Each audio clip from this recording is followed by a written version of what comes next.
Okay, folks, I got four different lenses that I used for the Z52. I have the 180 to 600 in the middle. I have the 50 to 250 millimeter, which is an APS-C lens. The 150 to 600 Tamron G2, and the 60 to 600 Sony uh, for their mount uh, with the Megadap ETZ21 Pro adapter. With the Tamron, I use the F to Z2 adapter because it's F mount. So I wanted to show you what full frame lenses, super telephoto, and an APS-C lens. So the APS-C and the Nikon were Z lenses. The F-mount lens was the Tamron 150 to 600 G2, which is on the left-hand side of the turntable. And then mounted on the camera is the Megadap ETZ21 Pro adapter with the Sigma 60 to 600 millimeter. So now we're going to look at a little slideshow.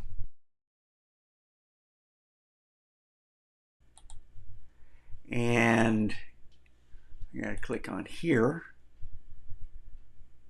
Yep, that's it. So just trying out the camera, make sure it worked. This is the lens that I keep on there, which is the kit lens 16 to 50, and this is at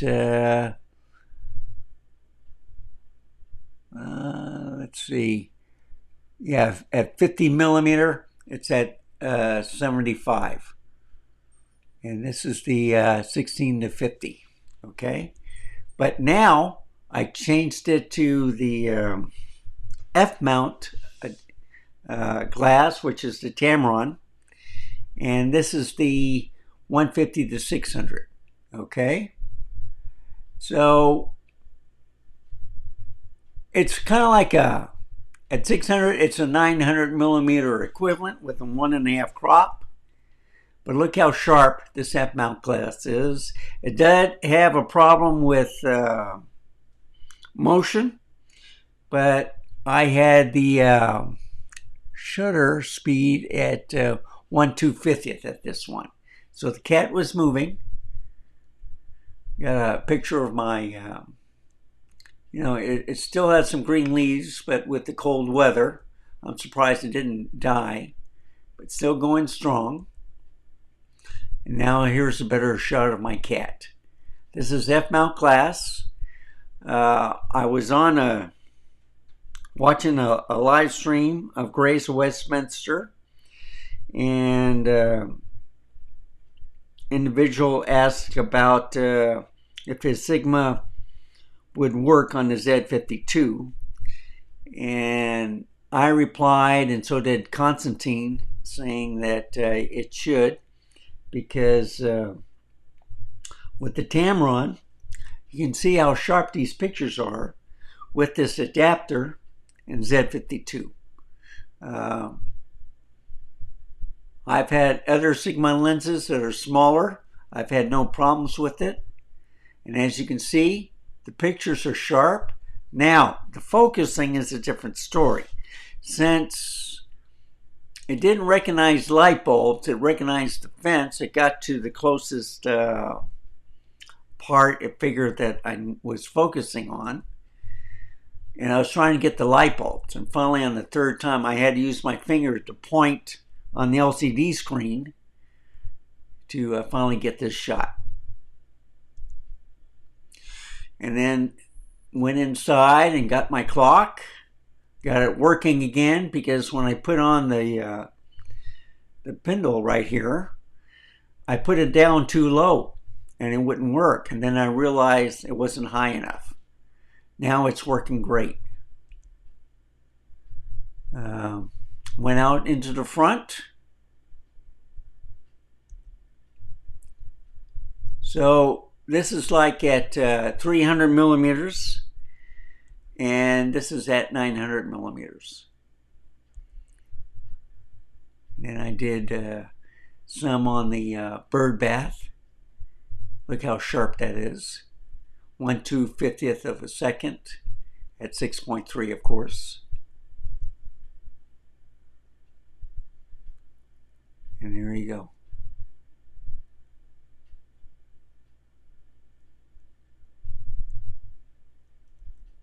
So yeah, that was at 225, and that was at 900 millimeters. And then I took some of the birds. So that was at 300 millimeters. And then, of course, 900 millimeters. And that's my favorite picture of the morning. I'll probably end that with the end of this video.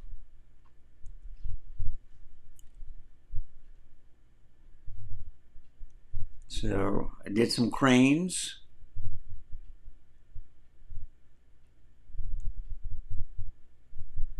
And then 900 millimeters. So I'm almost done with the Tamron. Now, that should be the last shot. That one right there. Okay. Now I'm on the APS-C lens, which is only 50 to 250. But looking how tiny it is compared to the other lenses, it's not bad. You don't get that far reach, all right, but still, it's great to put in, say if you're going to do street photography. I like the focal range of 50 to 250, so I'll carry that around with the Z52, and then I'll use the prime, and or even the kit lens, 16 to 50.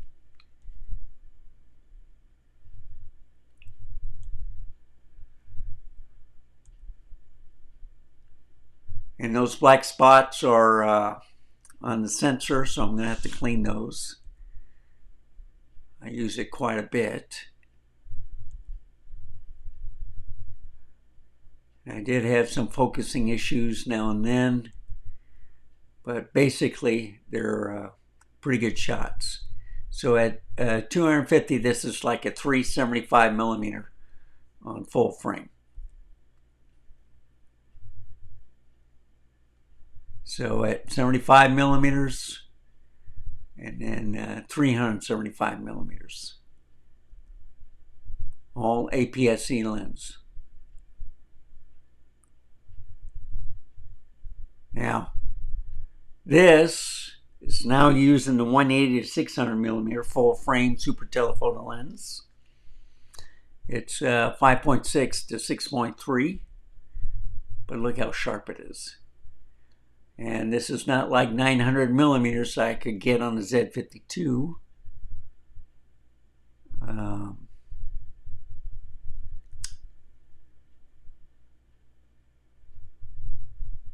Let me take a look. It's 1/250th of shutter speed. And it is 900 millimeters, yeah. Because of the 1.5 crop, sorry about that. So that's a 270. That's 900 millimeters. But look how sharp it is.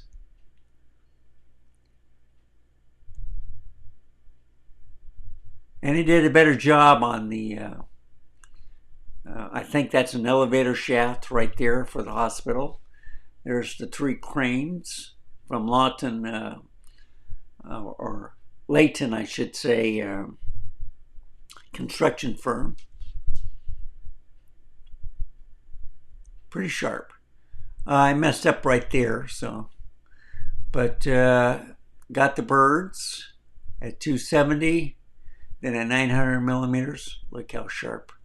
And one bird was hearing my clicking on the camera, got spooked, and I caught the tail end of him when he was trying to hide. pretty clear. You can see with the 180 to 600 on a Nikon Z. It works fantastic.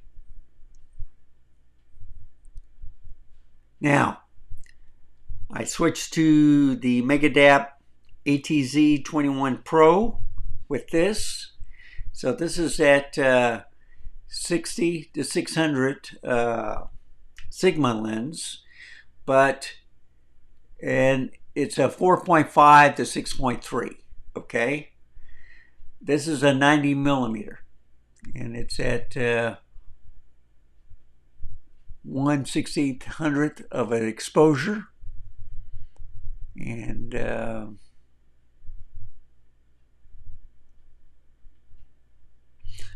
they recommend like 1/250th, but I had it in program mode on this one. But it does have a flaring problem. Okay, so if I'm pointing toward the sun, I have difficulty in focusing. And you see, but then it finally focused. Took a while.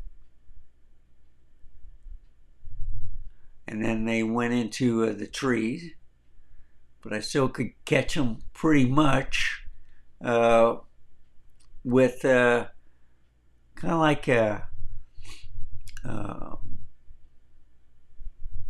this 60 to 600 is usually an F-mount lens, but I got it for the Sigma so I could use it on Sony and Nikon. And with this Megadap adapter, makes things simple. Just use one lens for two separate cameras, and the focusing was pretty good. I just have to clean the sensor. But that's the last picture. Now I'm going to go to my favorite picture of the shoot this morning.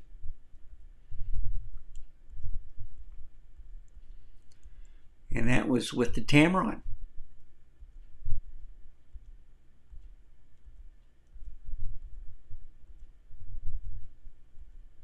That was the G2, and that was the 150 to 600 millimeter. And I think you'll know what picture I like the best. That one right there.